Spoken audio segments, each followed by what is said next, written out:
Gracias. Bueno, buenas tardes para todos y para todas.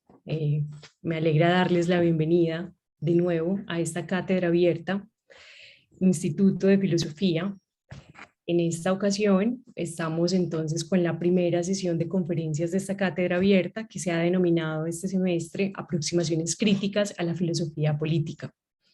Es en cambio la segunda sesión del curso. Ya habíamos tenido una primera sesión de introducción en la cual se había hablado un poco acerca de lo que se planteaba dentro de este título de aproximaciones críticas a la filosofía política y cómo realmente habíamos propuesto para esta ocasión que se mantenga una discusión permanente acerca de cuáles son realmente los límites y las posibilidades de esa área que hemos llamado filosofía política y cuáles son las preguntas que se le puede hacer a la historia de la filosofía política, a los autores, cuáles son las lecturas nuevas que se le podrían plantear a estos autores y cuáles son esas autoras y esos autores que no han sido incluidos dentro de los planes de trabajo o de los planes de estudio, pero que son valiosos y que es importante tener en cuenta de ahora en adelante. Entonces, esa era la propuesta. En esta ocasión voy a coordinar esta cátedra abierta, pero la actividad hace parte del Grupo de Investigación en Filosofía Política, GIFT, del cual el profesor Francisco Cortés Rodas, que es quien va a iniciar hoy con las conferencias, es el director del grupo. Voy a presentar rápidamente al profesor Francisco Cortés. El profesor Francisco es doctor en filosofía de la Universidad de Constance, es profesor de planta del Instituto de Filosofía y, como les decía, es el director del grupo de investigación en filosofía política. El profesor Francisco Cortés ha dedicado su trabajo a partir de diversas publicaciones y también conferencias a la filosofía política y a las teorías de la justicia y de la igualdad, y es columnista del periódico El Colombiano y de La Silla Vacía. Hoy le damos la bienvenida al profesor Francisco Cortés con una conferencia titulada El contrato social en Hobbes y Rousseau. Les recuerdo a los estudiantes que están matriculados y que están aquí en esta sesión que en el chat voy a estarles poniendo el link con el formulario para la asistencia, para que ustedes vayan registrando su asistencia. Lo voy a poner varias veces en la sesión para quienes vayan ingresando. También les recuerdo que sus preguntas, en este caso, como estamos en un formato webinar, van a estar en la sección de preguntas y respuestas. Yo voy a estar pendiente de ellas para pasárselas al profesor Francisco y para presentárselas a los demás ponentes que están en este caso también en esta sesión. Si desean hacer algún comentario, si desean hacer alguna pregunta, pueden hacerlo a través del micrófono. Son bienvenidas todos sus comentarios y la discusión. La discusión vendrá entonces al final de la presentación del profesor Francisco. Entonces le doy la bienvenida al profesor Francisco y a todos y a todas, muchas gracias por estar aquí. Bueno, buenas tardes para todos. Quiero felicitar pues a la profesora Lili García por esta iniciativa que ha tenido de organizar este ciclo de conferencias sobre filosofía política en la cátedra abierta del Instituto de Filosofía. Como ella lo ha planteado, pues es muy importante tratar de ver qué papel ha jugado la filosofía política a lo largo de toda la modernidad y cómo hoy sigue siendo relevante, pero también con una serie de límites para pensar y para enfrentar los problemas de nuestro presente. Entonces yo pues he escogido estos dos autores, Thomas Hobbes y Jean-Jacques Rousseau, para hacer una especie de confrontación entre sus teorías. Como ustedes saben, estos dos autores son dos de los más importantes autores de la filosofía política, influyentes en la conformación de tradiciones que siguen teniendo validez y presencia en nuestras realidades políticas. Hobbes como un pensador del Estado, como un pensador defensor de una posición absolutista del Estado, y Rousseau como un gran teórico de la democracia radical. Construyó su pensamiento en una dura confrontación con Hobbes. Él, desde que empezó a leer a Hobbes, se fastidió, y ese fastidio le duró toda la vida, porque no aceptaba sus planteamientos, y porque él, en esa no aceptación de sus planteamientos, construyó una teoría especialmente de la democracia, del gobierno, pues que se caracteriza como democracia radical. Vamos ahorita, más tarde, a avanzar un poco en todo esto. Entonces, esos ideales modernos de autonomía y democracia son resultado de un proceso de luchas sociales y políticas y de una dura confrontación entre los filósofos más importantes de la modernidad: Thomas Hobbes, John Locke, Rousseau, Benjamin Constant, Immanuel Sieyès, Immanuel Kant, Fichte y Hegel y Marx, entre otros. Confrontación que atraviesa la época moderna y que se extiende hasta nuestro presente en la disputa. Es un poco lo que quiero mostrar, cómo esa confrontación se extiende hasta hoy en la disputa entre neoliberalismo, liberalismo social, democracia deliberativa, democracia radical y populismo. El asunto que quiero tratar en la conferencia, a partir de Hobbes y Rousseau, es qué papel juega en la formación de la democracia moderna la tensión entre poder constituyente y poder constituido, y cómo esa relación ha cambiado en las últimas décadas, determinada por la crisis de la democracia y la representación. ¿Qué significa poder constituyente y poder constituido? El concepto de poder constituyente ha sido fundamental para la concepción del pueblo como fuente última del poder político.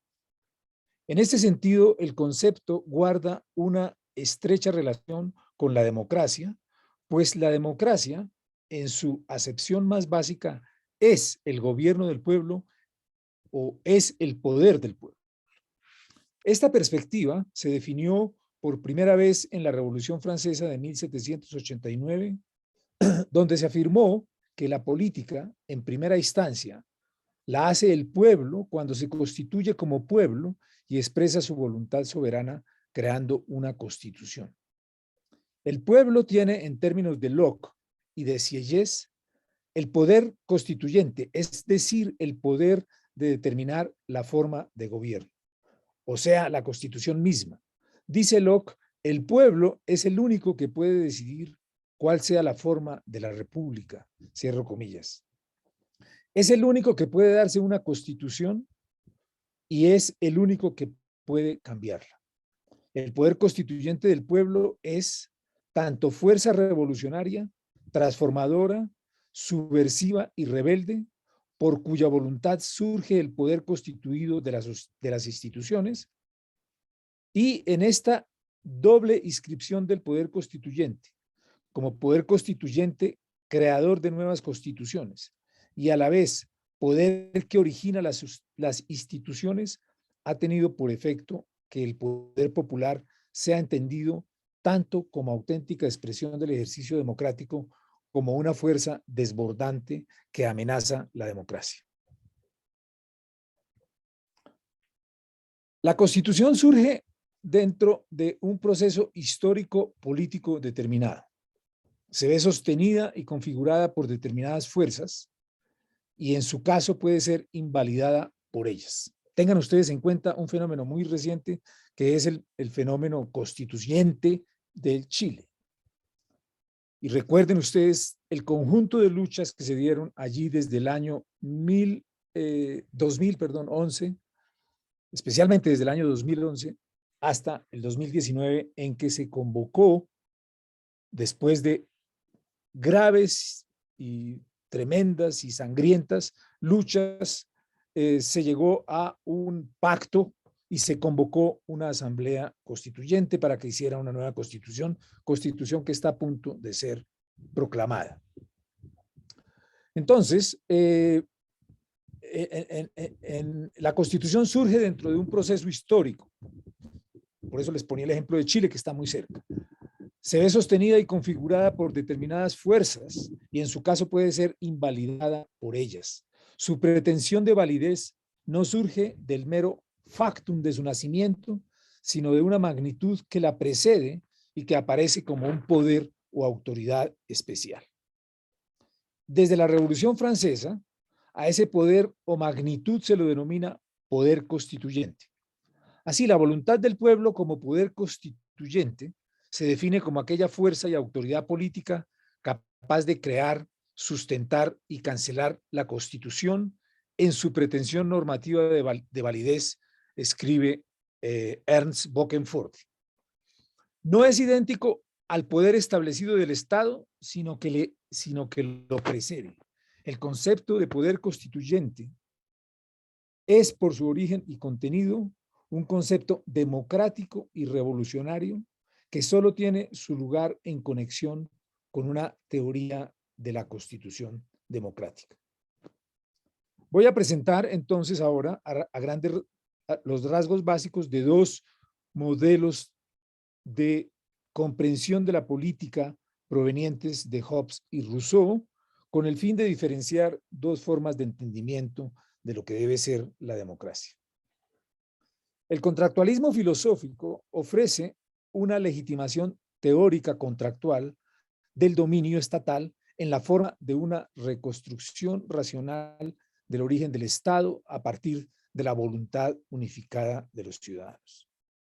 El punto de partida de la situación contractual es una situación natural, preestatal, de anarquía y guerra, lo que llama Hobbes el estado de naturaleza de la guerra de todos contra todos, en la cual el hombre como hominis lupus, el hombre como un lobo para el hombre intenta dominar y destruir al otro o defenderse del otro cuando el otro intenta atacar.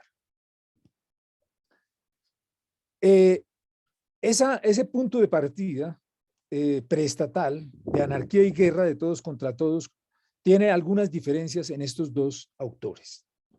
El punto de llegada, o sea, es el punto de partida, tiene unas diferencias. El punto de llegada, o sea, ¿a qué llega cada uno de ellos con el estado de naturaleza? Es decir, no lo he dicho, pero en Rousseau hay, por supuesto, también un estado de naturaleza como el elemento que le va a servir a él para construir su teoría del Estado. El punto de llegada es la conformación del poder soberano del Estado. La concepción de la política que Hobbes defiende se basa en la idea de que el hombre es egoísta por naturaleza y que su egoísmo lo lleva a anteponer su propia existencia y bienestar a cualquier otra cosa, hasta el punto de hallarse dispuesto a sacrificar todo cuanto no sea él, someter y dominar a todos los demás hombres y cosas para asegurar así su propia existencia.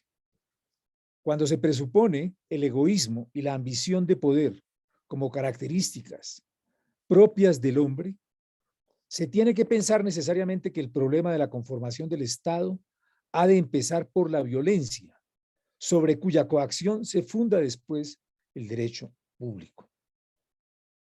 De este modo, en su teoría es derivado el origen del Estado de esta descripción antropológica negativa y es concebido este Estado como el medio que hace posible sacar al hombre de la guerra propia del estado de naturaleza para llevarlo a la situación de paz.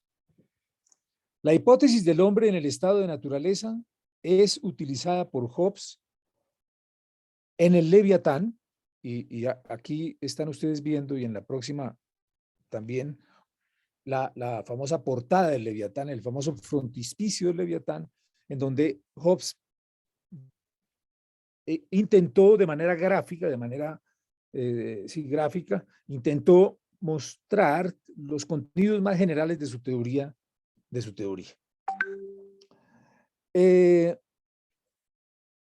entonces, esta hipótesis del hombre en el estado de naturaleza es utilizada por Hobbes para explicar el proceso por medio del cual la humanidad salió del estado de guerra de todos contra todos y pasó a una situación de dominio absoluto del Estado. Rousseau utiliza la figura del estado de naturaleza, que es distinta a la de Hobbes, pues voy señalando eso para que ustedes vayan viendo, en un libro muy importante de él que se llama El discurso sobre la desigualdad entre los hombres, para explicar cómo la humanidad, mediante el desarrollo de la cultura, el progreso de la civilización y la transformación de la organización social, llegó al estado de la absoluta desigualdad, a partir del cual propone en el contrato social un contrato realizado mediante una concepción radical de la democracia. Entonces, en Rousseau hay dos textos fundamentales que son el discurso sobre la desigualdad de los hombres y el contrato social. Esos dos textos no se pueden entender el uno sin el otro, están ligados estructuralmente en el desarrollo de esa gran concepción de la política que él desarrolló. En el discurso sobre el estado de naturaleza, perdón, el discurso sobre el origen de la desigualdad, él construye un estado de naturaleza muy distinto al de Hobbes. Es decir, y es muy distinto porque los hombres viven en una situación de absoluta igualdad y tienen la posibilidad de obtener los recursos necesarios para vivir sin tener que confrontarse con las otras personas en la sociedad. Y lo que hace él allí es mostrar cómo de esa igualdad original en la que vivían los hombres se llegó a una situación de desigualdad absoluta en la cual, como efecto del surgimiento de la propiedad privada, unos hombres tienen el poder el poder sobre los recursos, o sea, sobre la propiedad de la naturaleza, de los bienes existentes, y los otros hombres no tienen acceso a nada, por lo tanto hay una desigualdad absoluta.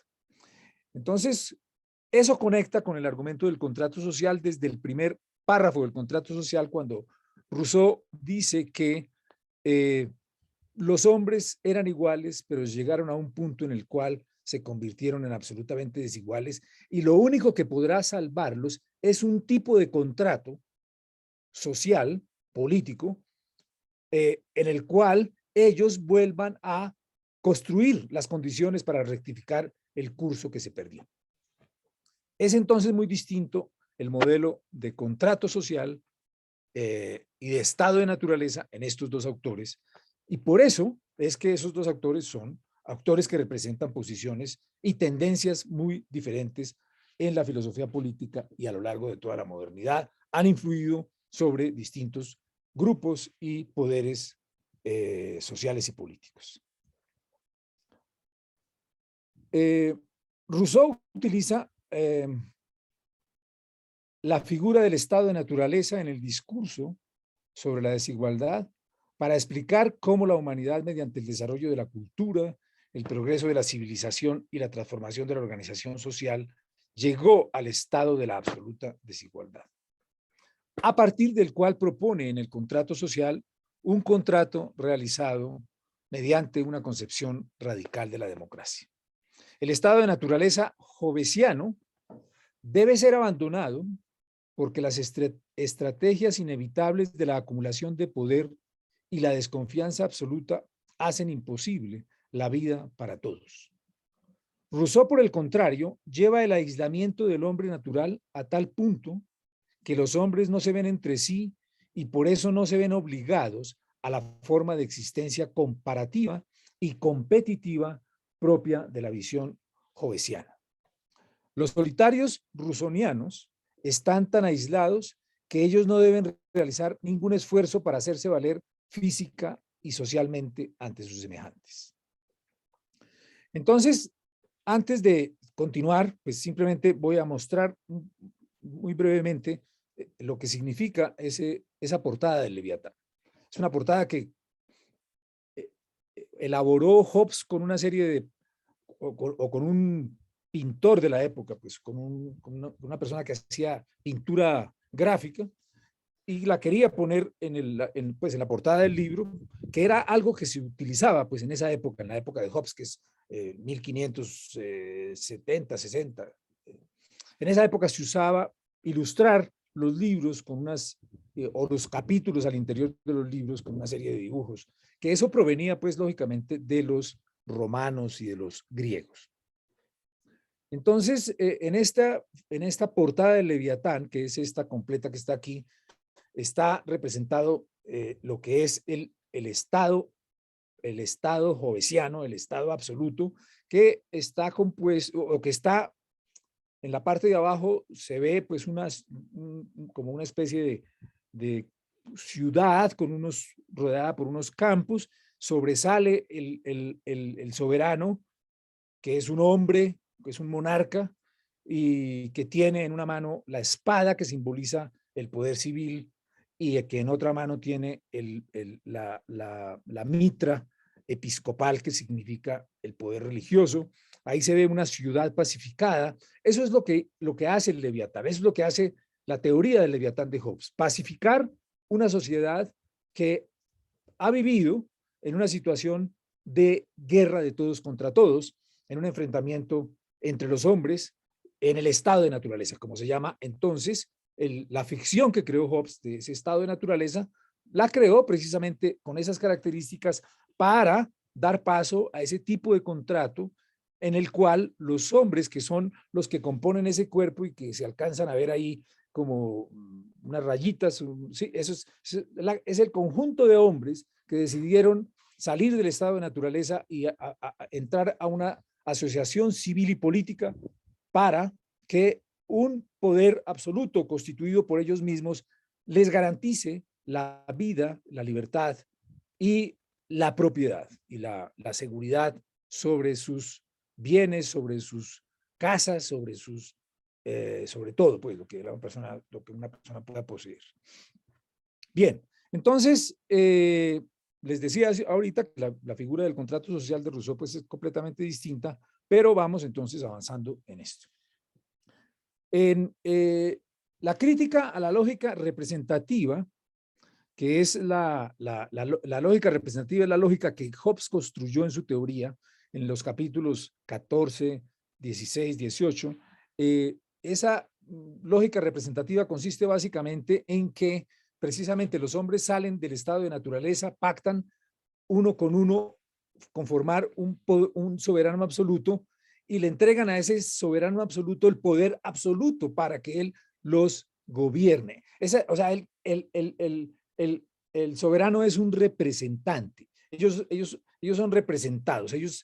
Y además, ahí en esos capítulos se formula por primera vez la teoría de la representación moderna, que ha sido después utilizada por toda la teoría de la democracia hasta el presente y que seguimos teniendo pues hasta nuestros días. Pues, pero fue, digamos, ese planteamiento original lo hizo Hobbes en el Leviatán sobre la idea de la representación individual, ¿sí?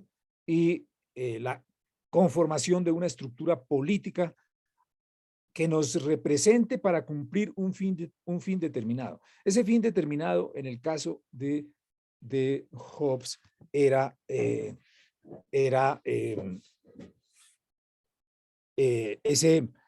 ese soberano que fuera capaz de garantizar la paz y la seguridad.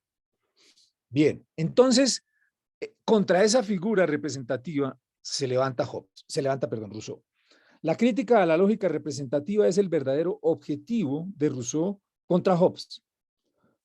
Para analizarla hay que aclarar cuál debe ser el proceso que siguen los actores hobbesianos para salir del estado de naturaleza y pactar la creación de un estado. Hobbes afirma que el individuo en el estado de naturaleza debe ceder su poder a un soberano por temor a la muerte, acepta perder sus derechos políticos para así asegurar la esfera de los intereses privados. Aquí no se habla de autonomía política, de participación de los ciudadanos en el mundo público común, de participación de los asociados para establecer las normas y procedimientos que sirven para regular todas las relaciones e interacciones de los hombres en la sociedad. La educación política no está referida a una experiencia política, sino a una experiencia privada, a saber, a la experiencia determinada por la necesidad de asegurar la esfera de los intereses privados. Al individuo jovesiano le interesa salir de la situación de inseguridad propia del estado de naturaleza para entrar en un orden político que proteja sus derechos individuales. No le interesa ser un ciudadano, le basta con ser un burgués. La polémica más importante de Rousseau contra Hobbes gira entonces alrededor de la soberanía y la representación. Para Rousseau, la soberanía solo puede pertenecer al cuerpo político en su colectividad y no puede realizarse a través de la mediación política de ninguna persona ni de ningún representante. La soberanía no puede estar representada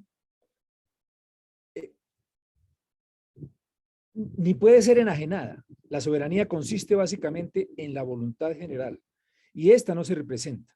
Delegar la soberanía a un representante es un acto de confianza ciego e irracional. Rousseau lo afirma enfáticamente. Dice Rousseau, la soberanía no puede ser representada por la misma forma que no puede ser alienada. Esencialmente consiste en la voluntad general y la voluntad no se representa. O es ella misma o es bien otra cosa. No hay una solución intermedia. Cierro comillas. El Estado debe estar fundado sobre una base racional y sobre principios justos. Debe ser constituido y para esta tarea surge un sujeto constituyente que resulta del acto de asociación por el que se conforma un pueblo. En el caso de Hobbes, el conflicto está en la finitud de los hombres y en la escasez de los bienes. Para Hobbes, la característica central del estado de naturaleza es la amenaza para la vida. Asegurar las condiciones para procurarse una vida feliz es el primer bien. La felicidad no es un estado, dice Hobbes, que culmina al conseguir algo que se ha deseado, sino que depende de alcanzar nuevos fines y objetivos. Hobbes compara la vida del hombre con una carrera, en la cual el ser humano no tiene, dice Hobbes, otra meta ni otra recompensa que la de llegar primero, y en ella esforzarse es apetito, anteponerse a otros es gloria, perder terreno por pequeños percances, pusilanimidad, ser continuamente adelantado, humillación, adelantar siempre al que se está adelante es felicidad y abandonar la carrera es morir. Cierro comillas. Así reemplaza la teoría cualitativa de los bienes, en la que los bienes excelentes eran definidos en la vida contemplativa y en la vida activa por el criterio de la pura acumulación incesante de nuevos bienes que constituye desde ese entonces una característica central del capitalismo, como lo mostró Macpherson en su libro sobre Hobbes y Locke. El Estado hobbesiano sirve para el aseguramiento de la vida, la seguridad y la propiedad de los ciudadanos, que deben conseguir esto, sacrificar su libertad, que deben conseguir esto, es decir, sacrificar su libertad política. El Estado rousseauiano es concebido para el establecimiento de la libertad de los hombres que se transforman en ciudadanos cuando mediante el contrato se conforma el Estado. Hobbes somete mediante su fundamentación contractual del Estado la actuación política de los ciudadanos individuales a la autoridad del soberano, con el fin de asegurar un espacio de acción para disfrutar de sus derechos a la libertad individual y civil y a la propiedad, es decir, para proteger su autonomía privada. El calculador racional aceptó privarse de la posibilidad de hacer uso de sus capacidades y facultades para intervenir en la construcción de las instituciones políticas para ejercer su autonomía política. Por el contrario, la estrategia rousseauiana es concebida para el restablecimiento de la libertad que se había perdido con la caída en la desigualdad, la cual podrá recuperarse con la transformación de los hombres en ciudadanos, que es, como vimos, es el propósito central del libro de él, El contrato social. En Hobbes, Las palabras y las acciones del soberano son las del cuerpo político entero compuesto por todos los ciudadanos. En el frontispicio, la portada del Leviatán termina con las siguientes palabras: no hay poder sobre la tierra que se le pueda comparar. Este frontispicio presenta la perspectiva de Hobbes sobre el Estado. El Estado es todo, el súbdito es nada. El cuerpo del soberano está compuesto de innumerables pequeños hombres que dirigen su mirada hacia la cabeza del gran hombre. Entre todos forman el cuerpo político, constituyen su sustancia y son la protección y armadura contra los peligros exteriores. Por esta razón, la operatividad y efectiva actividad de la persona civil se hace sobre la base de la negación de la acción política de los ciudadanos individuales. Su voluntad política, mediante el proceso de autorización y el principio de representación, es la que expresa el soberano. La actuación política de los ciudadanos parece así negada desde la raíz.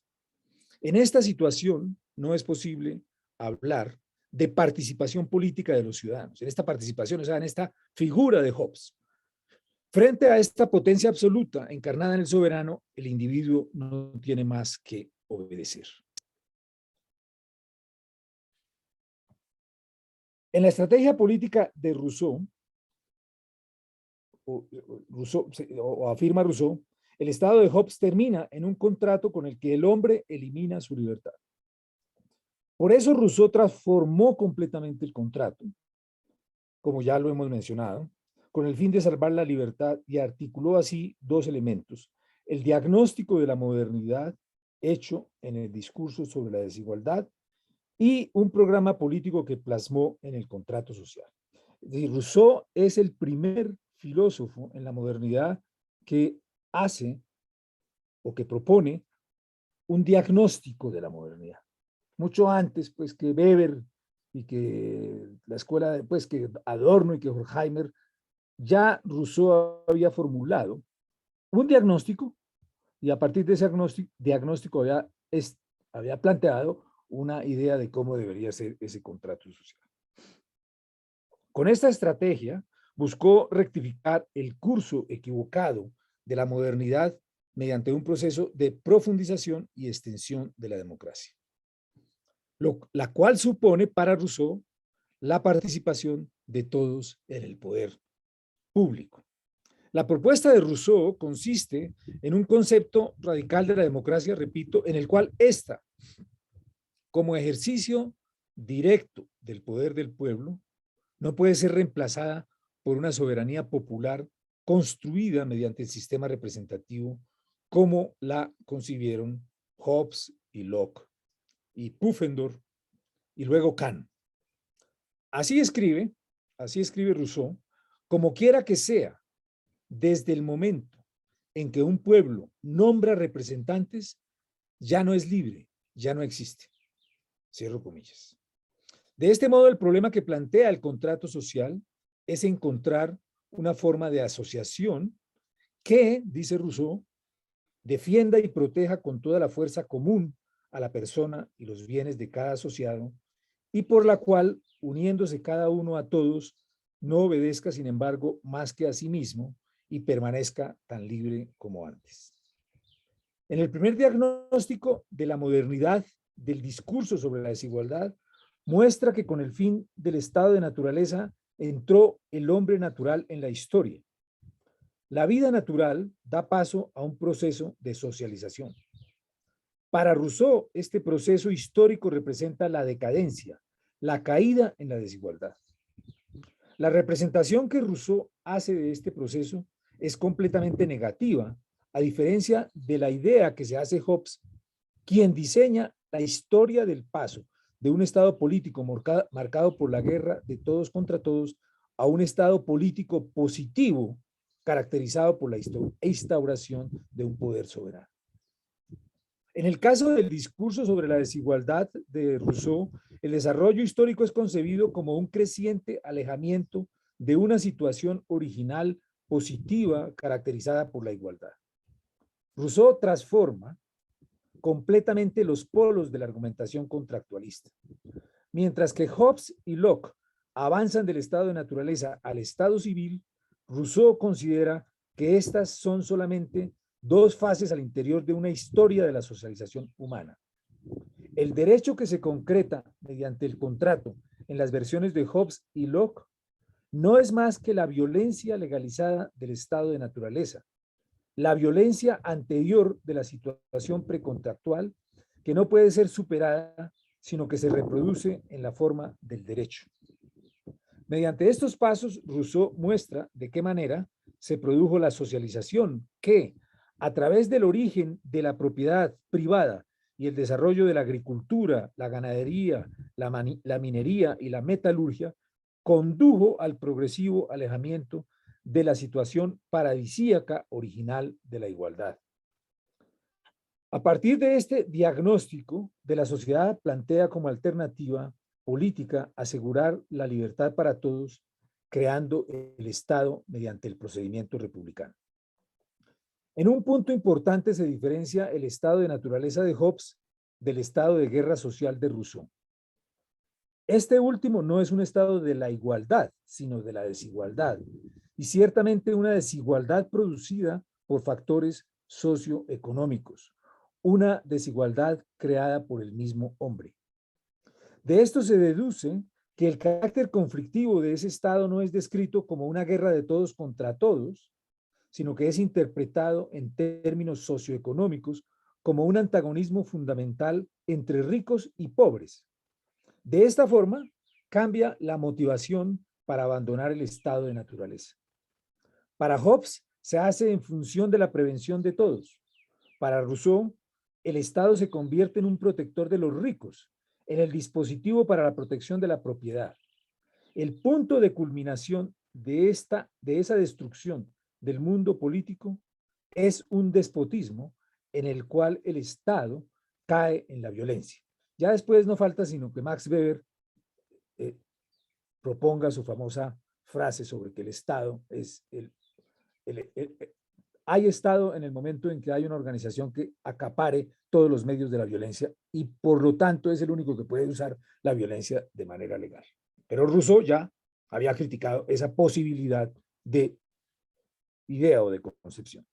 La pretensión de Rousseau con este relato de la historia de la humanidad es poder mostrar que el hombre es bueno por naturaleza y si existiesen instituciones sociales y condiciones de vida social que favoreciesen el desarrollo de las propensiones humanas hacia la virtud, la solidaridad, la atención y el respeto a los otros, sería posible construir un orden político justo.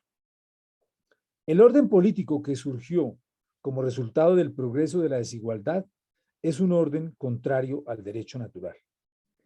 Este orden político despótico, fundamentado en el derecho de propiedad, no puede legitimar un orden en la sociedad civil en el cual se justifiquen las diferencias entre los que tienen y los que no tienen. Al establecerse en la sociedad civil, un orden de la propiedad definido a favor de los ricos, se negó la libertad. Aquello que se ve amenazado por el estado de guerra es lo que constituye la esencia última del hombre, su libertad. Para Rousseau, no hay ninguna solución que surja del estado de guerra. Aquí está el punto crítico por el cual el género humano debe cambiar su modo de ser. O sea, es un grito de Rousseau que se oye hasta hoy. O sea, el punto crítico por el cual el género humano debe cambiar su modo de ser. Dice Rousseau, ese estado primitivo ya no puede subsistir y el género humano perecería si no cambiase su manera de ser. Cierro comillas.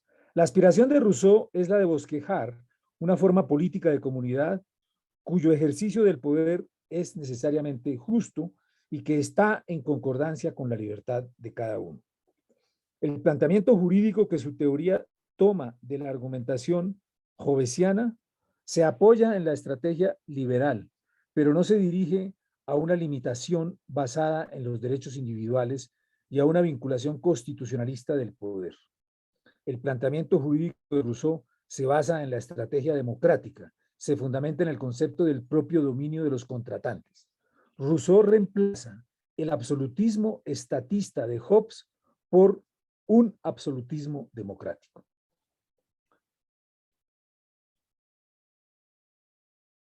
En la estrategia política de Rousseau es concebido el contrato social como un lugar de transformación. El hombre, entendido como un lobo para el hombre, se convierte en ciudadano y patriota, escribe Giuseppe Duso.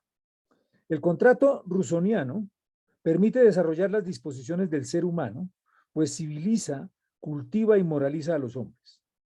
El programa del comportamiento natural e instintivo debe ser reemplazado por una forma de vida racional, por un etos comunitario. Una transformación de la naturaleza instintiva por una naturaleza racional y moral. Así escribe: nosotros nos hacemos hombres después de que nos hemos convertido en ciudadanos. Para Rousseau, cierro comillas, para Rousseau la libertad individual solo se entiende según un modelo de autolegislación. El sujeto humano es libre debido a y en la medida en que tiene no solo la capacidad de darse a sí mismo leyes para actuar, sino también la de operar según ellas. Autonomía es la capacidad de la persona para construir las leyes que sirven para regular sus relaciones con los otros seres humanos. Rousseau y luego Kant afirmaron que el sujeto autónomo se somete a las normas por él consentidas como partícipe del procedimiento de su formulación y es libre porque actúa en concordancia con ellas. La autonomía se define en este sentido como la capacidad del sujeto para construir las leyes y normas que sirven para regular el mundo práctico humano. Así se estableció el que conocemos como modelo republicano de la democracia. Rousseau era consciente de la consecuencia que tenía este tipo particular de contrato. Y la consecuencia era la transformación de la esencia del hombre. La República Rousseauiana obtiene su unidad y su unificación gracias a la asociación de aquellos hombres que se han convertido en ciudadanos al constituirse la comunidad política. Solamente cuando los hombres que se hayan asociado para realizar el pacto social hayan cambiado de tal manera que se han convertido en ciudadanos, puede emerger a partir del contrato celebrado una constitución legítima republicana. El contrato social de Hobbes contiene una condición limitadora. Yo quiero renunciar a mi libertad natural a favor del soberano, bajo el presupuesto de que todos lo hagan. El rousseauiano contiene una autoobligación incondicional doble. Yo quiero actuar como soberano según la voluntad común y como súbdito obedecer incondicionalmente a esa voluntad. En el caso de Hobbes, a través del acto contractual implicado en la transferencia de los derechos a gobernarse por sí mismo, la multitud se convierte en una unidad política que es personificada por el soberano.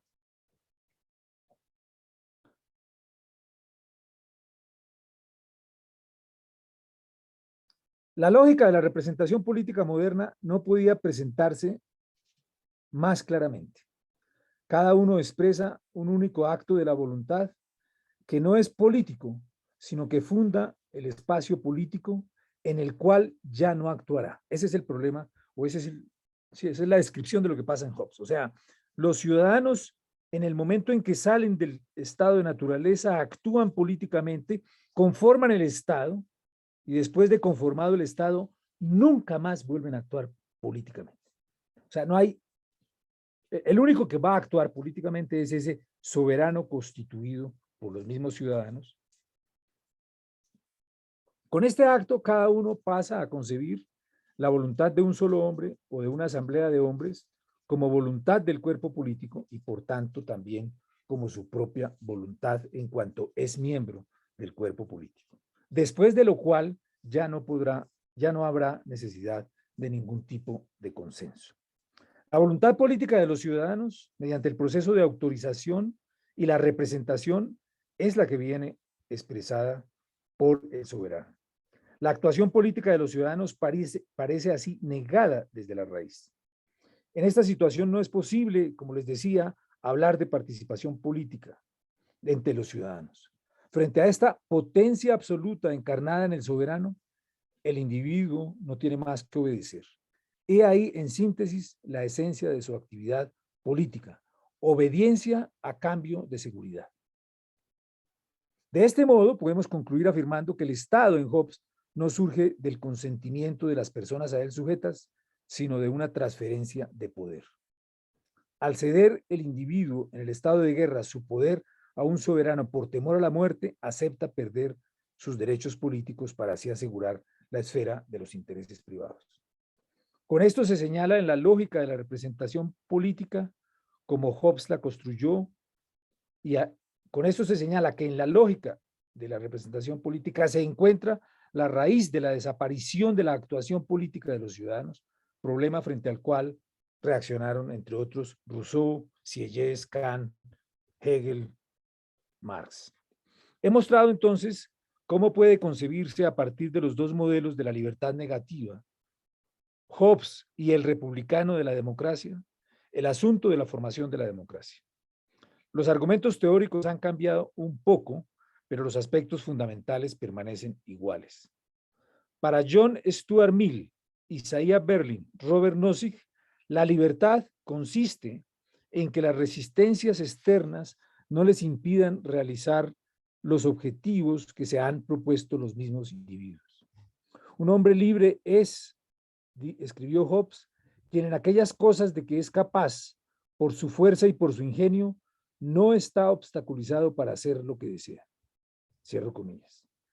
El modelo de la libertad negativa se identifica con un cierto tipo de individualismo posesivo asegurado a través de un sistema de derechos básicos, el cual deja por fuera las condiciones políticas y sociales necesarias para una coexistencia pacífica, libre y democrática. A partir de esto, el liberalismo social propone correcciones redistributivas, como lo hicieron Rawls, Dworkin, Sen y Nussbaum. El republicanismo de Skinner, Jürgen Habermas, Philippe Petit, se centra en las ideas del bien común, la ciudadanía y en una concepción amplia de la libertad que incluye la libertad positiva. Para Habermas, siguiendo a Rousseau, el proceso democrático se caracteriza por hacer depender el carácter vinculante de la ley de los procedimientos de decisión en los cuales todos los ciudadanos tienen derecho a participar en el espacio público y en el Parlamento. Los populistas ven a la democracia como el campo de las luchas populares contra las élites económicas, sociales y culturales. El populismo apela a la noción de soberanía popular, argumentando que el pueblo es la única autoridad que tiene el derecho de evaluar y legitimar el sistema político. El populismo ve al pueblo como una entidad activa, como el actor principal del régimen democrático que crea y establece las normas de más alto valor que regulan el ejercicio del poder. Las situaciones políticas que se han dado en los últimos años, en Polonia, Hungría, los Estados Unidos, India, Tailandia, Brasil, Venezuela, muestran que se está produciendo un cambio radical en la política mundial, la cual parece retroceder de la democracia liberal que se formó desde el fin de la Guerra Fría hacia formas del populismo autoritario de derecha o de izquierda. Se encuentran también las democracias desdemocratizadas, en las cuales los ciudadanos han perdido su capacidad de decisión en el Parlamento, como por ejemplo Grecia cuando votó mayoritariamente contra la política de austeridad impuesta por la Comunidad Económica Europea, pero el gobierno debió someterse a los mandatos de Bruselas. Y las democracias no democráticas que se están conformando en la periferia del sur global y en los países emergentes, en las cuales no se permiten la consolidación de democracias democráticas. El populismo surge de una profunda insatisfacción con el sistema representativo, un poco al estilo de Rousseau contra Hobbes, pero a la vez busca superar las carencias de la representación. Para lograr esto, el populismo pretende establecer la relación entre el poder constituyente y el poder constituido de manera diferente a como lo hizo el contractualismo moderno. En Hobbes, por temor a la muerte, cada uno acepta perder sus derechos políticos para así asegurar la esfera de los intereses privados. De esta manera se convierte la multitud, poder constituyente, en un pueblo que es personificado por el Estado soberano, el poder constituido. Lo que se ha mostrado como problemático en esta relación es que la multitud, poder constituyente, es limitada por los poderes constituidos y de esta manera la actuación política de los individuos es negada desde la raíz.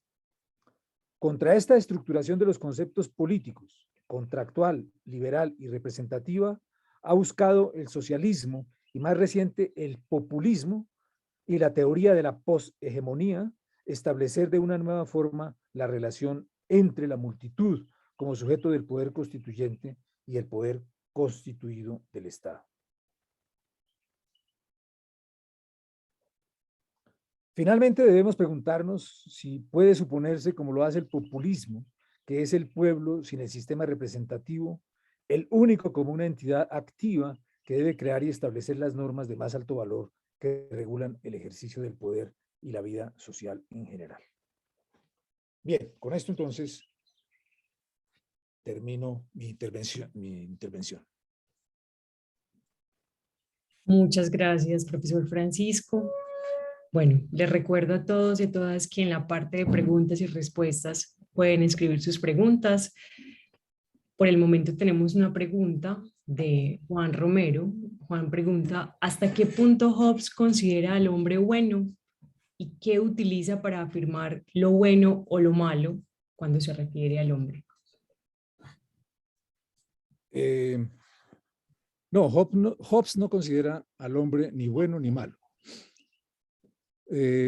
Muchos autores han dicho, por ejemplo, Carl Schmitt, que Hobbes decía que Schmitt decía que Hobbes afirmó que el hombre es malo, pues, y que de esa maldad, pues, esa maldad era la que generaba precisamente esa confrontación o esa violencia o esa guerra de todos contra todos en el estado de naturaleza, y que entonces se debería constituir, a partir de ahí, constituir el Estado como un instrumento de control y de violencia,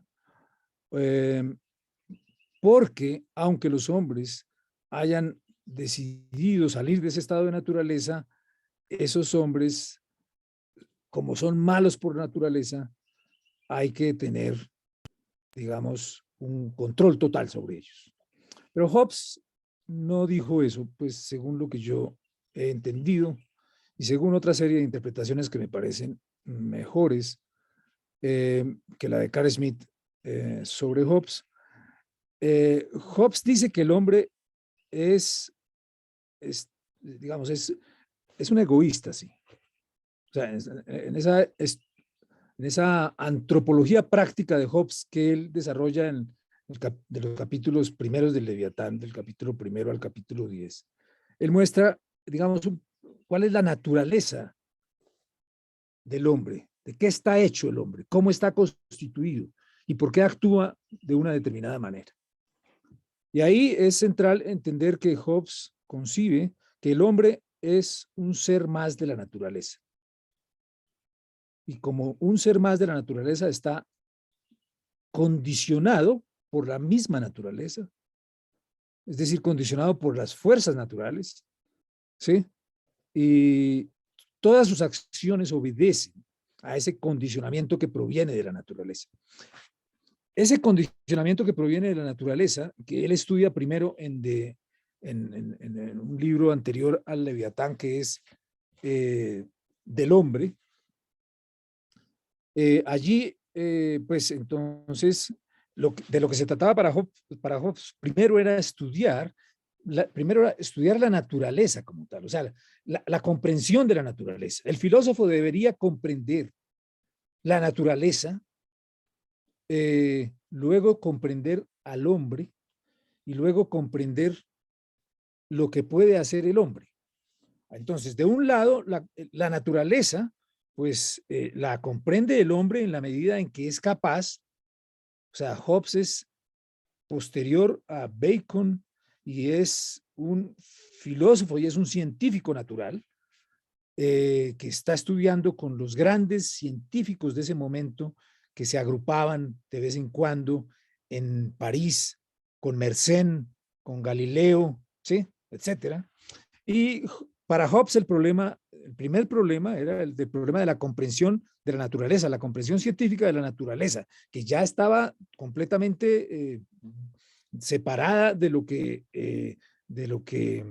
digamos, de la comprensión religiosa, ideológica, medieval que había construido la iglesia desde el inicio del cristianismo y que ya la ciencia se estaba constituyendo sobre unas bases distintas, bases racionales. Entonces Hobbes él cree, concibe que es necesario comprender la naturaleza. Y para Hobbes comprender la naturaleza quiere decir comprender las relaciones causales que se dan entre los distintos fenómenos de la naturaleza e ir de relación causal en relación causal hasta la causa primera que se pueda encontrar. Y dice Hobbes, cuando nosotros llegamos a un punto en el cual queremos encontrar qué es Dios, nos damos cuenta que eso no lo podemos conocer siguiendo esa causalidad de las leyes naturales, que es la única que los hombres pueden o han podido construir para comprender la naturaleza. Digamos, ese es el método científico que Hobbes adoptó de una serie de grandes científicos de ese momento y que él entonces se propuso desde el inicio de la construcción de su teoría desarrollarlo en esos tres niveles. Primero, la naturaleza, segundo, el hombre y tercero, la política, el Estado, o sea, cómo se conforma el Estado. Entonces, digamos, toda la estructura, en el Leviatán entonces se incorpora esta estructura. ¿En qué sentido? Bueno, Hobbes dice, bueno, el mundo natural es un mundo de relaciones causales que podemos conocer en virtud de que seamos científicos y vayamos causa tras causa hasta la causa primera de las cosas y demos una explicación de esa manera de cualquier fenómeno de la naturaleza. Pero el mundo político no está determinado de esa manera. El mundo político es una ficción, es una creación del hombre, ¿sí? Entonces, por eso él divide naturaleza, el hombre, y el tercer paso era el Leviatán. O sea, el primer libro era del hombre, el segundo libro era, el primero era de natura, el segundo del hombre y el tercero era el Leviatán y el Ciudadano. Los libros de política, de filosofía política. Entonces, claro, entonces él se plantea la necesidad de utilizar el método científico para construir una teoría de la política, una teoría del Estado, ¿sí? Una teoría del Estado que comienza con el hombre. Y entonces Hobbes, en la primera frase de Leviatán dice, el hombre es una criatura de los sentidos. Y toda la relación que se produce entre la naturaleza y el hombre se debe explicar en los términos causales en que se dan los fenómenos en la naturaleza.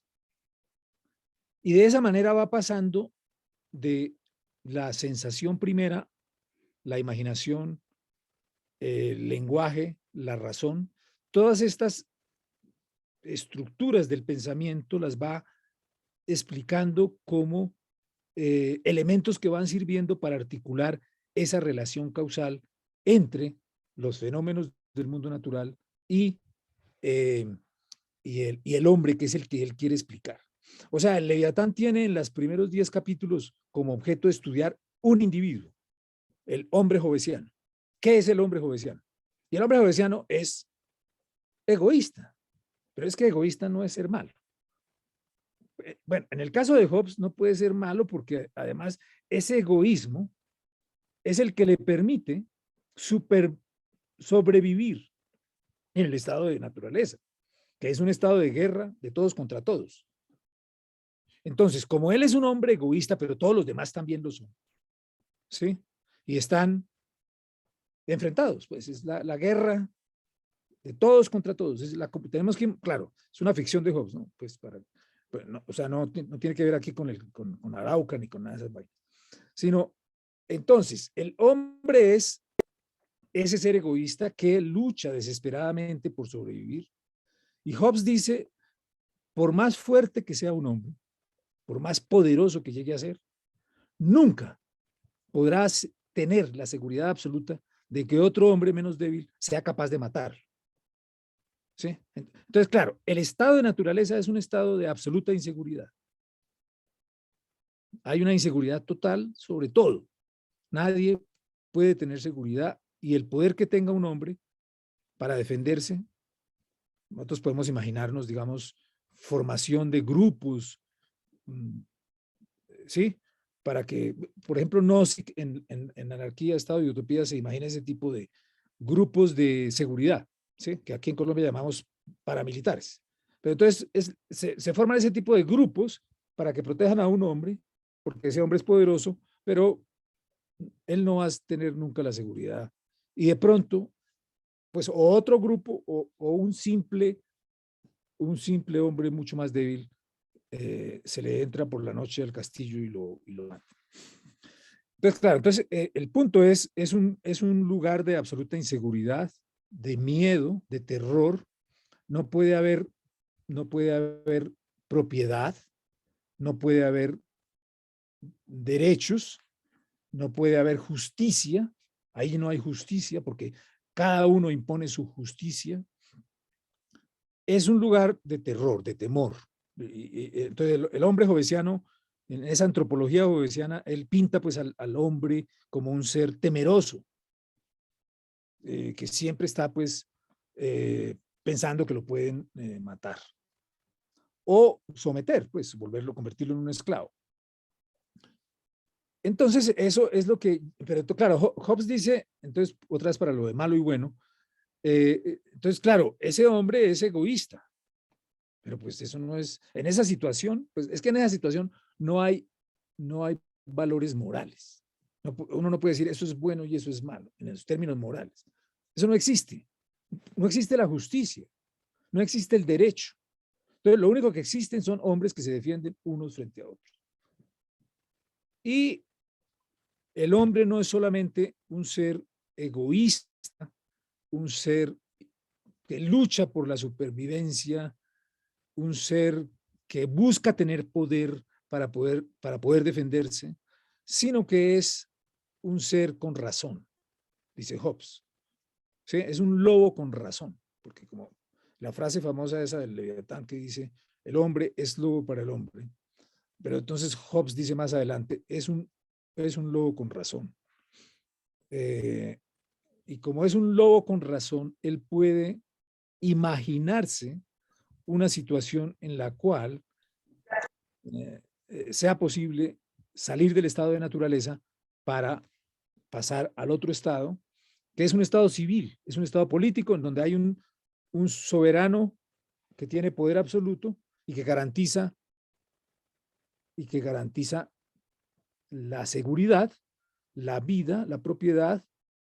Él lo garantiza efectivamente a través de la ley que le dieron los otros hombres, y allí entonces sí ya podemos hablar de justicia y podemos hablar de decencia, por ejemplo, de valores morales, de acciones morales buenas o malas, porque ya hay un sistema normativo y entonces las acciones de una persona allí, pues que están reguladas por la ley, aquel que desobedezca la ley, que actúe contra la ley, que intente volver al estado de naturaleza, pues va a ser sancionado. Y ahí sí se puede decir que esa persona está actuando contra la ley, es malo, podríamos decir. Ya. Pero bien, yo creo que esa es la respuesta a eso. Gracias, profe. Eh, un poco para continuar con ese tema, antes de pasar a la siguiente pregunta, porque creo que ese tema de la antropología filosófica es bien interesante. eh, Tengo también una pregunta al respecto y es, ¿hasta qué punto podría uno pensar que esa antropología que plantea Hobbes, que él creía estar tomando de la naturaleza, es decir, del estudio de la ciencia de su tiempo, en últimas es en realidad, digamos, una confusión de él mismo, de lo que es naturaleza o de lo que él concebía como naturaleza y de lo que podría entenderse como histórico en el hombre. Y que creo que de hecho Rousseau es una de las críticas que le hace a Hobbes, y es que aquello que Hobbes dice que es el hombre por naturaleza, en realidad es el hombre moderno, el hombre de la modernidad, que él termina, digamos, extrapolando a la idea de naturaleza. Si uno piensa eso desde ese punto y se da cuenta hasta qué punto esa antropología filosófica de Hobbes ha permeado la política hasta hoy, que era algo que usted, profe, mencionaba al inicio, cuánto Hobbes en realidad ha permeado la política que tenemos hoy en el mundo. Tal vez uno podría decir que esa política que hacemos hoy, con las reglas que hemos planteado hasta el momento, esté fundada sobre esa concepción antropológica un poco, digamos, falsa o tramposa, eh, producto de esa falsa proyección de Hobbes en su época.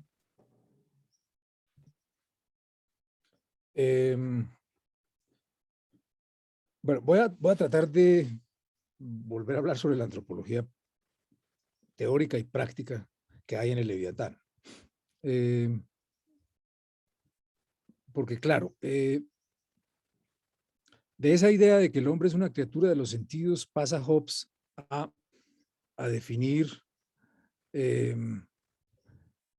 a definir digamos, definir la razón y definir, por ejemplo, el poder a partir de ese encadenamiento que él realiza allí. Entonces, digamos, hay un elemento que es el hombre es una criatura de los sentidos, quiere decir algo muy similar a lo que dice Kant con la distinción entre el mundo, entre el hombre como parte del mundo fenoménico y el hombre como parte del mundo nouménico. ¿Sí? Entonces, el hombre es un elemento más de la naturaleza. Está conformado en su naturaleza, digamos, corporal, ¿sí? O sea, como los demás elementos de la naturaleza. O sea, ahí no hay historia todavía. O sea, es la primera parte de la explicación. Pero al estar conformado de esa manera, es que él es, por naturaleza, un ser egoísta, ¿cierto? O sea, él es Macpherson, un autor muy importante que hizo un libro sobre Locke y sobre Hobbes, dice efectivamente lo que tú dijiste. Hobbes anticipó lo que iba a ser la sociedad burguesa moderna. Sí, efectivamente, eso es así. Pues yo también lo entiendo así. Pero el punto es que, digamos, Hobbes está haciendo la construcción del individualismo burgués moderno. ¿Sí? Se lo está inventando o lo está creando, ¿sí? Con su teoría. Eh, eh, y en esa concepción es central esa figura del hombre hobbesiano, del individualista, del egoísta radical. Claro, entonces él pone a ese egoísta en esa otra situación que es el estado de naturaleza, porque claro, esa es la ficción. O sea, ahorita te decía, tenemos el mundo natural, pero el mundo político va a ser una ficción, ¿sí? Y esa ficción arranca con eso. O sea, la base de esa ficción es ese individuo que él va a construir en esa antropología teórica y práctica. Antropología teórica es porque en los primeros 4 o 5 capítulos Hobbes construye las disposiciones y las facultades que tiene el hombre para concebir el mundo y para entender el mundo, ¿sí? hasta, o sea, desde la sensación hasta la razón. Y la segunda parte, que es la antropología práctica, es, digamos, eh, eh, cómo Hobbes allí pone a ese hombre así constituido en un mundo, en el estado de naturaleza, ¿sí? En el estado de naturaleza en donde se plantea fundamentalmente el problema del poder, claro. Y el poder para Hobbes, en primer lugar, es, eh, es, es luchar frente a los otros para sobrevivir, para, para, para sobrevivir a través de dominar a los otros, a través de controlar a los otros. Sí, porque ese es el mundo que va a pintar Hobbes. No sé si eso sea, claro, o sea, esa sí es, digamos, ese tipo de antropología va a ser definitiva en el proceso de formación de las sociedades burguesas modernas. ¿Sí? Eh, eh, pero bueno, claro, ahí toca mirar es hasta qué punto la filosofía tuvo tanta influencia eh, como para o había una estrecha relación entre la manera como se estaba produciendo ese mundo, estaba generándose, porque el capitalismo está empezando a surgir en esas, pues en la época de Hobbes todavía no, pero digamos en la época de Kant ya, ya hay una emergencia del capitalismo en la época de la Revolución Francesa. Entonces, claro, pero Hobbes sí construye un concepto político del Estado que ha sido muy influyente a lo largo de la modernidad, a lo largo de la modernidad, y hasta hoy, pues.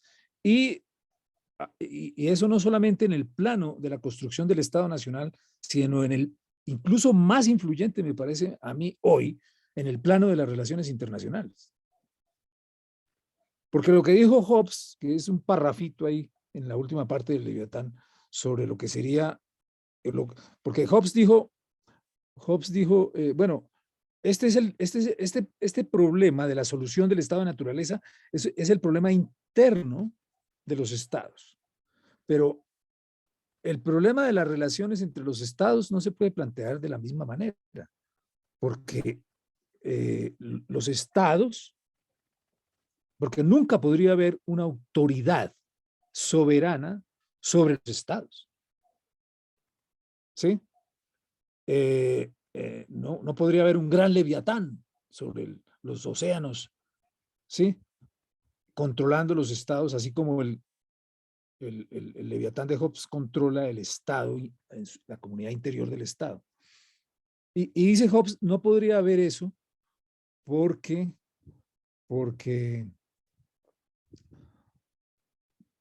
sencillamente porque no se puede construir esa figura. Y el derecho internacional contemporáneo, con todos los intentos que se han hecho por hacer unas figuras supranacionales, supraestatales, para, digamos, para regular ciertas cosas en las relaciones entre los estados, pues eso no se ha podido hacer bien. Y esa última página del Leviatán yo creo que es, o sea, hoy en día, el mundo de los estados, ¿qué es eso? Lo que Hobbes dijo, es la anarquía, es la guerra, es la confrontación entre los estados, ¿sí? Gracias, profe. Bueno, también a propósito de algo que usted mencionó acerca de la libertad, del concepto de libertad en Hobbes y cómo esa libertad se refiere a ese concepto de libertad negativa y cómo realmente en la teoría de Hobbes, pues el individuo renuncia a todo otro tipo de libertad, que no sea esa libertad privada, la libertad del propietario, podríamos decir, y también debido a que actualmente en la sociedad actual vemos casi que esa concepción de libertad bien fortalecida.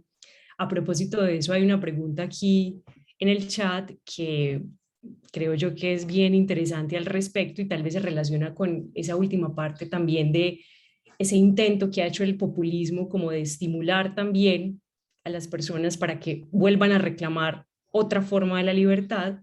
Y esta pregunta dice así, es de parte de Juan Carlos Gilbert Villegas y dice así, ¿cómo podemos desde sus consideraciones recuperar la trascendencia de la comunidad en referencia a la polis para consolidar la comunidad política si el protagonista, el ciudadano, ha sido excluido y solo es utilizado para legitimar el poder detrás del Estado constituido en las actuales democracias representativas desdemocratizadoras? Esa es la pregunta. Gracias. Esa es la pregunta crucial del momento.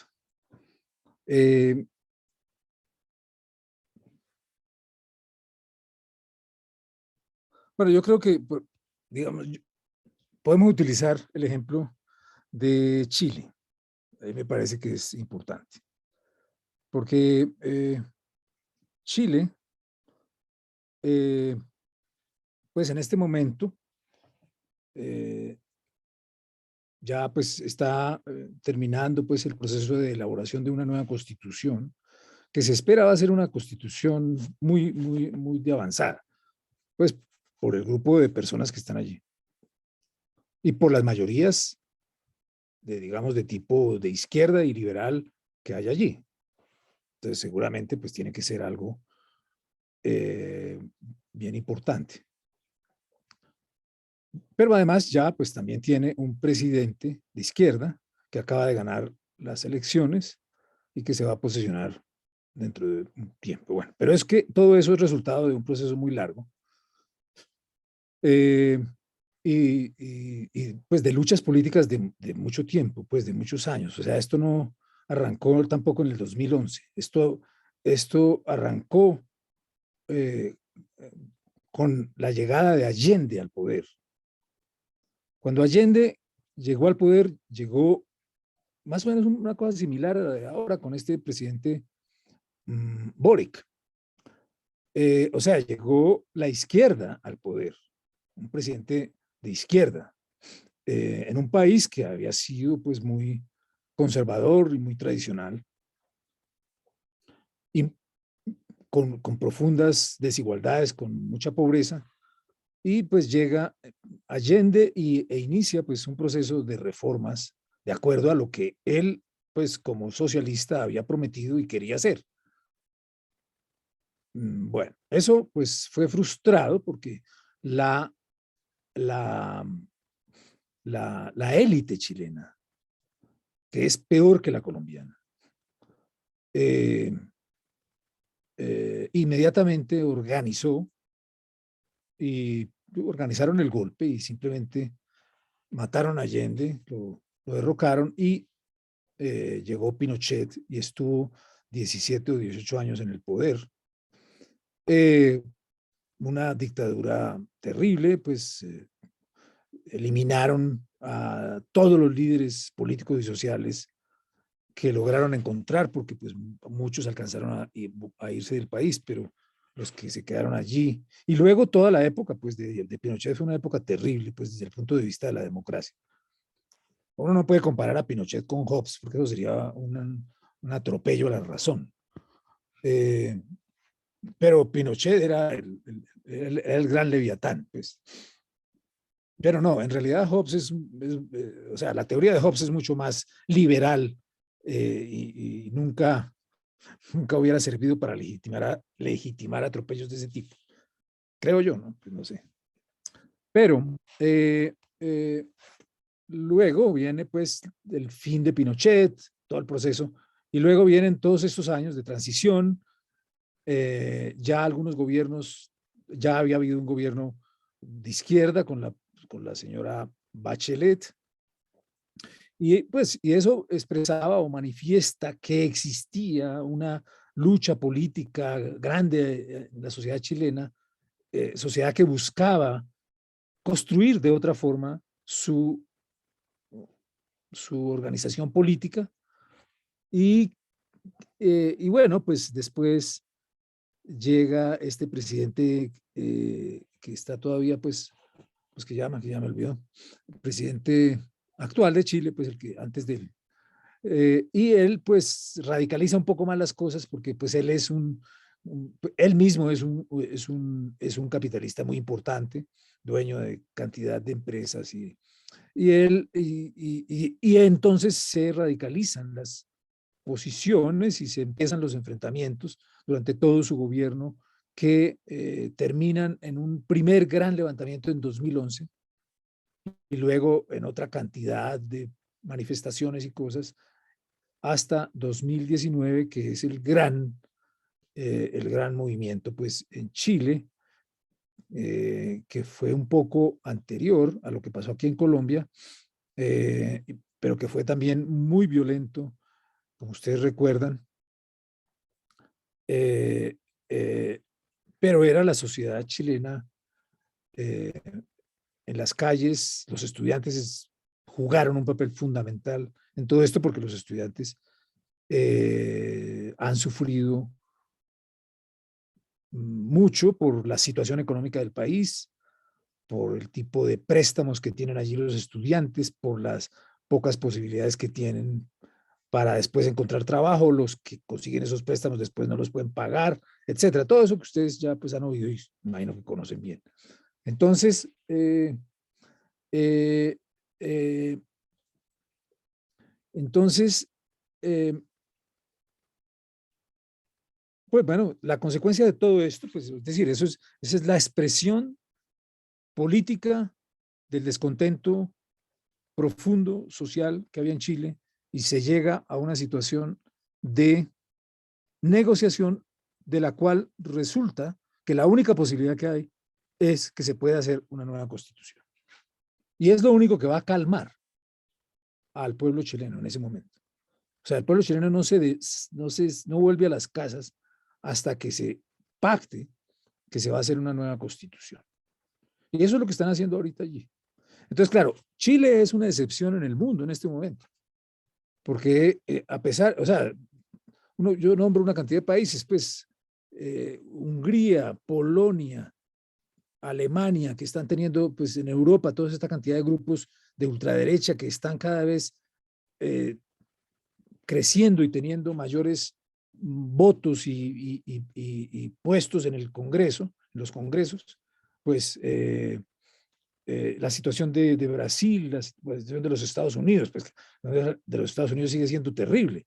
Pues llegó el presidente Biden, pero pues eso aquí ya se está viendo que va a volver Trump, pues, y que eso va a terminar es en más o menos en una especie de guerra civil, pues. Bueno, pero, eh, pero Chile en este momento en el mundo sí es una excepción, porque frente a muchos países en donde se están dando todas estas crisis de la democracia, Chile llega a través de la democracia representativa, pero radical, o sea, es la democracia o sea, lo que sucedió allí con la Asamblea Constituyente es democracia radical. O sea, eso es una revolución. Eso fue una revolución.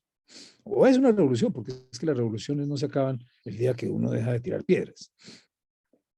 Eh, un proceso revolucionario, digamos, pues es un proceso revolucionario porque ya van con una nueva constitución y con un presidente de izquierda que va a redefinir las cosas y que es complicado en Chile porque Chile tiene una tradición, o sea, todos los países tienen una tradición. Chile tiene la tradición de Pinochet, o sea, ya deben estar mirando a ver cuál es el nuevo Pinochet. O sea, en Colombia también hay una tradición, formar grupos paramilitares, etcétera. Son tradiciones distintas, pero a la larga sirven a lo mismo. O sea, porque claro, un grupo social decide eso a partir del temor. O sea, los chilenos en la época de Allende pensaron, los chilenos millonarios, ricos, los capitalistas, y una parte importante de la clase media alta, ¿no? Pues de la clase, ellos pensaron pues, que el socialismo iba a conducir a Chile a una cosa similar a Cuba, pues me imagino en esa época no era sino Cuba, y al comunismo y a todo esto, y entonces ellos se aterrorizaron y pues buscaron la solución militar. Eso no se ha acabado en Chile, pues, o sea, porque en realidad Boric ganó con un porcentaje importante, pero el otro señor tuvo también un porcentaje importante. Entonces, y ellos han sido muy, digamos, es otra forma de violencia, ¿no? Pero sí es una forma tremenda de violencia y de, y de resolver los problemas a tiros, pues, pues por la vía militar.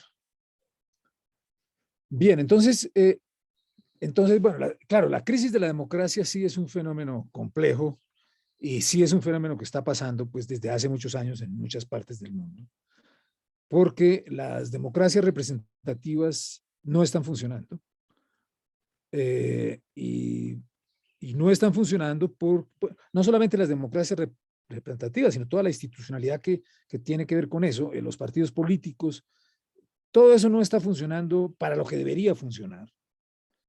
Y por lo tanto, entonces funcionan a, a partir de ellos mismos, y lo que hacen a partir de ellos mismos es la satisfacción de sus propios intereses. Y es entonces utilizar todos los recursos del Estado, todos los recursos del Estado para repartírselos a través de la corrupción, de una repartición. Y es un poco lo que está pasando aquí en Colombia, pues. O sea, no hay, pues, es decir, la clase política está absolutamente metida en hacer una única cosa, apropiarse de los recursos del Estado. Es increíble, pues. La señora esta semana, la primera asesora del presidente, que tiene un asesor que a la vez tiene una esposa y que la esposa entonces tiene contratos por 1.000 o 2.000 millones de pesos. Y así en todas partes. Pues, o sea, entonces, claro, los políticos ya les importa. Ellos van es por eso. La mayoría de los políticos. Eso, sí. Ya ni la izquierda ni la derecha se pueden diferenciar mucho en eso. Y ahí pues claro, eso es un problema complicadísimo, porque entonces se está acabando una forma de organización de la vida política y no hay personas ni que tengan la claridad para reestructurarla. Y lo que sí se está entonces dando en muchas partes pues es el populismo, pero el populismo tiene mil caras, pues el populismo hoy en día hay de todo tipo, pues hay populismos de derecha, de izquierda, de extrema izquierda, o sea, pues ahí no hay un modelo, pues que uno pueda decir, ese es un gran modelo, pues, todos vamos a ser populistas, ¿sí? Por ejemplo, el chileno no es populista, el candidato chileno no está haciendo populismo. O sea, él llegó por la vía democrática radical. Y vamos a ver qué hace, pero bueno, entonces, claro, los populismos son una respuesta a ese gran problema de las democracias. Y realmente lo que se está manifestando allí es la expresión de la necesidad de encontrar otro camino para hacer las cosas. Entonces, los populistas proponen que, bueno, como la democracia representativa ya no funciona, proponen lo que propuso Rousseau, porque es que Rousseau por eso es importante también. Rousseau fue el que propuso eso, propuso la democracia radical. Y la democracia radical consiste en que sean los mismos ciudadanos los que gobiernen, pues. Pero claro, eso tiene que tener una salida a través de representación, porque pues ¿cómo los ciudadanos pueden gobernar a partir de sí mismos? Pues una comunidad política como Colombia con 50 millones de habitantes. ¿Dónde nos vamos a reunir? ¿O qué tipo de internet? ¿Qué tipo de Google Meet vamos a usar para reunirnos todos los días a mirar si, o sea, no, yo no creo, pues, o sea, yo creo que la democracia radical puede servir, pero tiene que crear instituciones representativas. Ahora, otro tipo de instituciones representativas, lógicamente.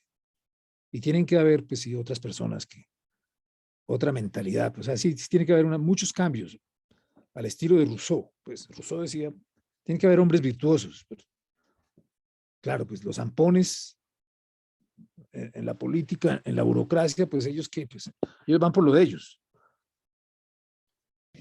Profe, a propósito de eso último que usted acaba de decir, hay dos preguntas que tenemos aquí que creo que se conectan con eso. Respecto a lo de los hombres virtuosos, Juan Romero pregunta que hasta qué punto se puede llevar a cabo la representación de un gobernante con la idea de Hobbes y Aristóteles, el hombre sabio en los campos necesarios para gobernar bien. Esa es la pregunta de Juan. Y en el chat también tenemos una pregunta acerca del populismo y parte del hecho de que continuamente se utiliza la palabra o el concepto populismo, más bien se utiliza la palabra un poco descontextualizada para deslegitimar la protesta y se utiliza también pues como en momentos de protesta y crisis. Pregunta entonces Juan Vanegas si sería posible ahondar un poco más en ese término de populismo y, digamos, cuál es como su uso adecuado desde el punto de vista teórico que estamos proponiendo acá. Eh, el populismo tiene que ver con la radicalización de la democracia. El populismo rompe con la idea de la representación democrática. El populismo considera que no debe haber representación, como lo dijo Rousseau. O sea, Rousseau dice, claro, Rousseau está pensando en las comunidades políticas griegas y romanas. Ese era su modelo. Y él dice, no debe haber representación. En el momento en que hay representación, no hay política.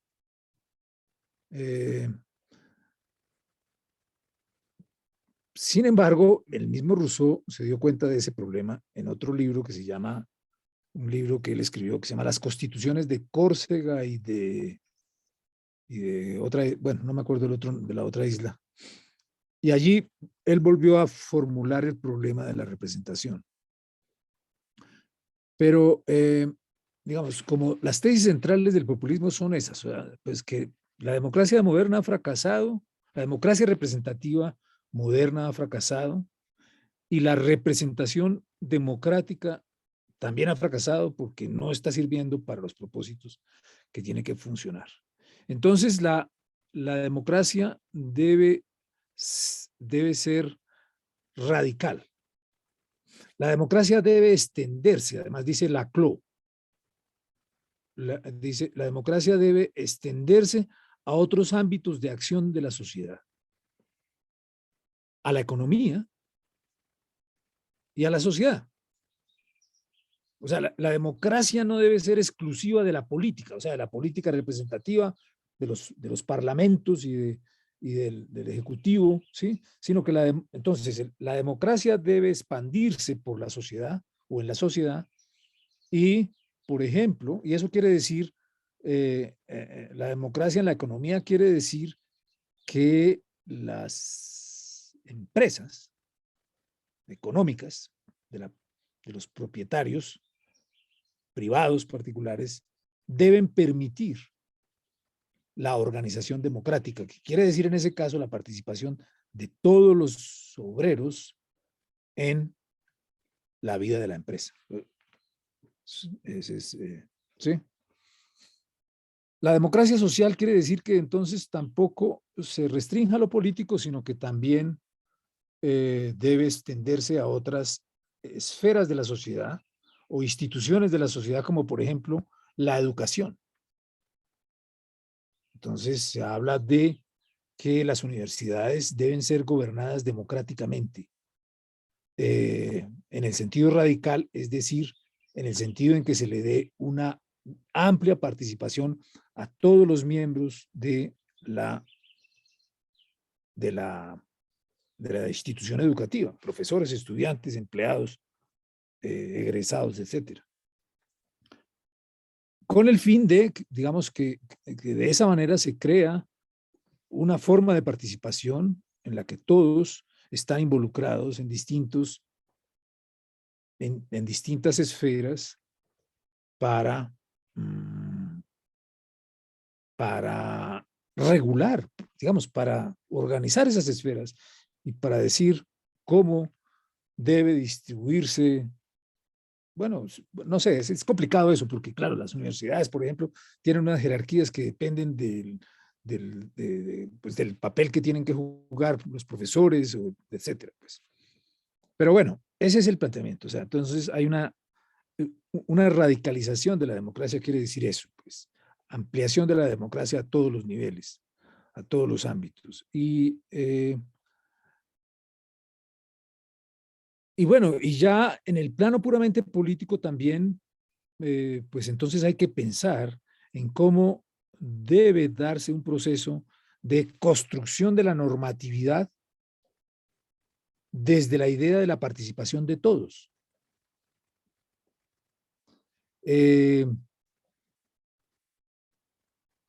Eso supone de todas maneras, claro, formas de organización, pues, porque las propuestas que se hagan tendrán que ser, pues, discutidas, pero después de discutidas tendrán que pasar a otros niveles y así. Entonces, sí debe haber representación porque no podría ser eso sin representación.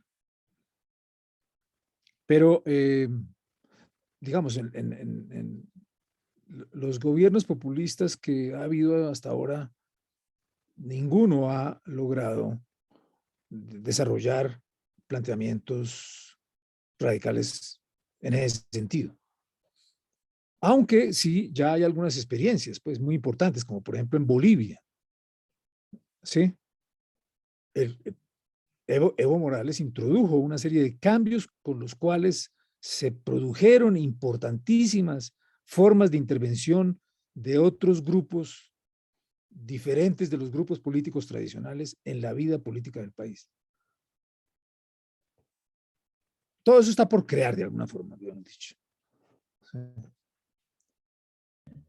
Profe, a propósito de eso, y dado que usted no lo ha mencionado en esta conferencia, para el populismo, ¿en qué punto quedó la idea del líder carismático? Que en principio creo yo que era un poco importante, pues que era bastante importante, no un poco, sino bastante importante dentro de la teoría populista, era el hecho también que de la posibilidad de crear cierta cohesión y también cierta motivación para la acción a través de un líder carismático, que creo yo que, digamos, podría tener esas cualidades de las que han hablado continuamente los filósofos, como de virtuosidad, cierto virtuosismo para ciertas cosas, o ser considerado con una inteligencia, digamos, superior.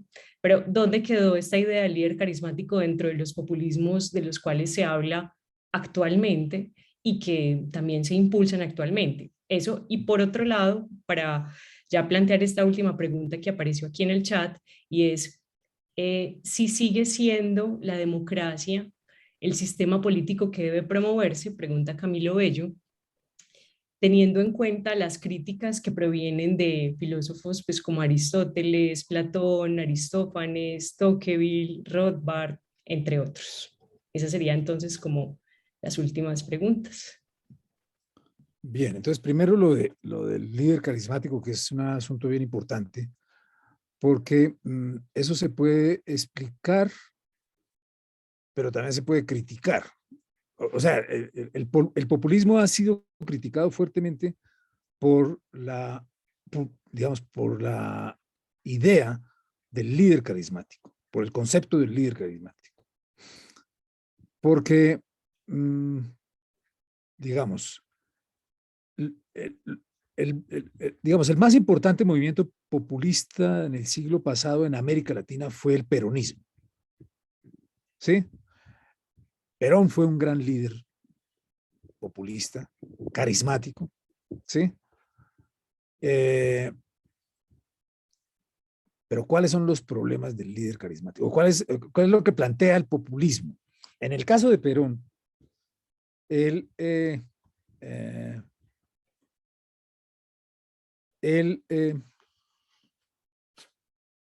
el problema de la democracia de su país, pues, era, podemos decir, la democracia representativa, la democracia liberal de su país, de esa época, ¿sí?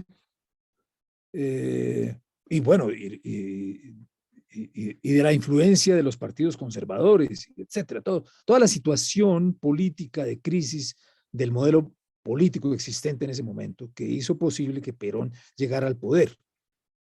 Entonces, después se ha estudiado el fenómeno, no es que, o sea, porque no es que Perón se planteara como populista, sino que después se ha estudiado el fenómeno. Pues. Entonces, claro, llega Perón y lo que propone él, claro, y eso es como una nueva cosa que pasa, es el reemplazo de la relación entre el pueblo y los gobernantes que se da en la democracia liberal mediante la democracia representativa, o sea, mediante las instituciones de la democracia representativa. El pueblo tiene una relación con los gobernantes en la medida en que el pueblo participa en nombrar a esos gobernantes para que gobiernen.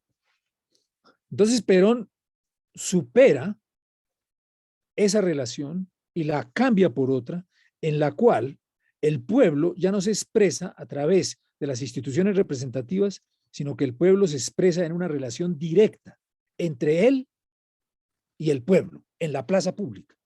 Y en la plaza pública es bellísimo porque en la plaza pública argentina cabían 11 millones de personas, que es la famosa explanada esa que hay frente a la Casa Rosada o a otra casa de esas de gobierno.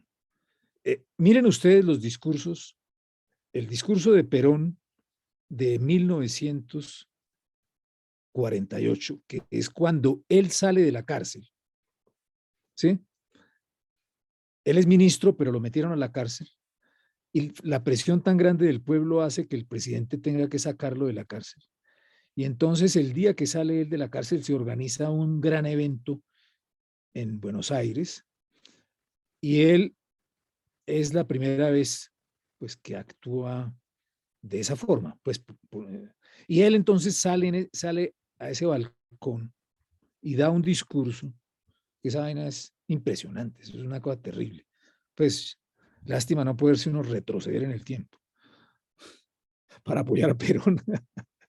Pero entonces, pero entonces, eh, entonces se conforma desde ahí, se conforma desde ahí el peronismo, pues se conforma un movimiento político. Entonces no es un partido político, es un movimiento político. Y se conforma desde ahí. Y entonces Perón establece, bueno, Perón entonces después gana las elecciones y ya todas sus convocatorias al pueblo son igual a esto, similar a esta. O sea, los convocan allá en ese lugar y a ese lugar van millones de personas, ¿sí? 5 millones, 6 millones. Entonces es una cosa impresionante. La gente no duerme.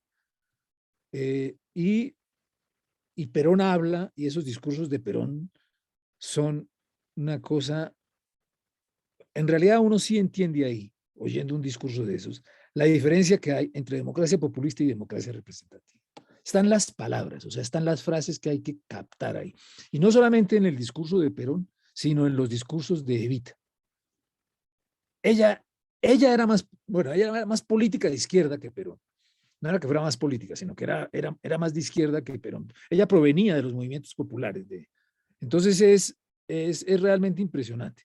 Entonces allí lo que hay, efectivamente, lo que han estudiado muchos que han escrito sobre el populismo, entonces, claro, lo que se cambia es la representación, ¿sí? Y no es que se constituya una nueva representación en la que todos participemos. La representación que construye el populismo es una representación carismática en ese sentido. Hay un líder carismático.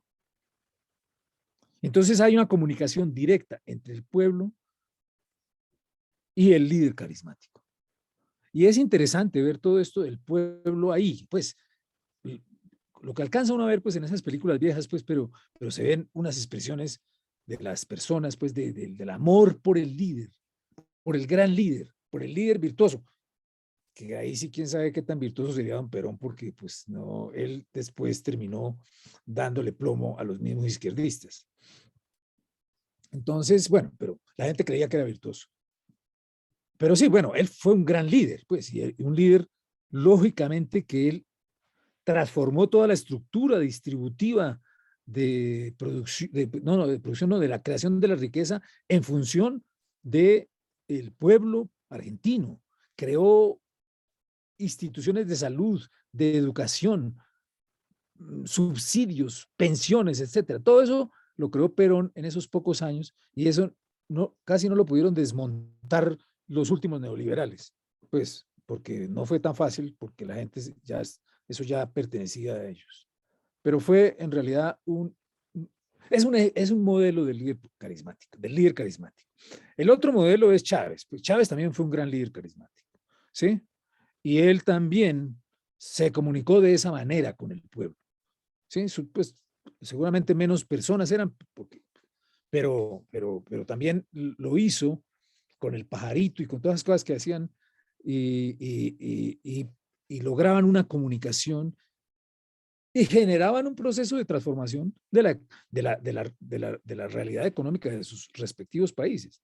Claro que pues el proceso de transformación económico de Venezuela terminó pues en una catástrofe, pues porque eso sí ya acabaron hasta con, o sea, no tienen ya ni nada, pues un país que o sea, sí hicieron mal las cosas ahí. Bueno, otro líder carismático importante y que intentó hacer de ese tipo de cosas fue Uribe, lógicamente. Uribe intentó, con su famoso estado de opinión, reemplazar la idea de democracia representativa por él, que era capaz de hacer todas las reformas, de hacer todos los cambios y hacer lo que él quería y consideraba que se debería hacer. Es un líder carismático de menor cuantía, pero también, digamos, tiene esas características para explicar ese fenómeno de lo que, digamos, el populismo hace y que es problemático, que es muy problemático, porque depende de la persona, ¿sí? Entonces, uno no sabe, pues, si esa persona que aparece como el bueno, efectivamente lo va a hacer. Y ahí hay digamos, la democracia representativa y el sistema de controles de los poderes constitucionales tiene mejores mecanismos para controlar esas cosas cuando esas cosas funcionan. Pues, claro que, por ejemplo, aquí en Colombia funcionó cuando Uribe quiso hacer la segunda reforma de la Constitución para la segunda reelección. Entonces, ahí sí lo atajaron. Entonces, los poderes constitucionales, o sea, el poder, las cortes, la Corte Constitucional frenó esa ambición del líder populista que requería eso para poder seguir. Si él hubiera logrado hacer eso, él hubiera gobernado muchos años más. Esos son, digamos, los problemas que tienen los líderes populistas. Y que en ese sentido, pues para responderle no me acuerdo cómo se llama el estudiante, pues las democracias tienen unas formas de controles que, que pueden ser mejores, pero también, pues eso depende como del país y la situación. Profe, muchas gracias. Muchas gracias por la conversación. Muchas gracias también por responder las preguntas de todos los participantes, por su conferencia. Gracias también a todos los que estuvieron aquí hoy, a todos y a todas. Ya recuerden, los que están matriculados, llenar el formulario de la asistencia es muy importante para el curso. También agradecemos el apoyo de Vivarroa y recuerden que esta grabación va a estar en las redes sociales, en el YouTube y también la van a encontrar en Facebook a partir de la próxima semana.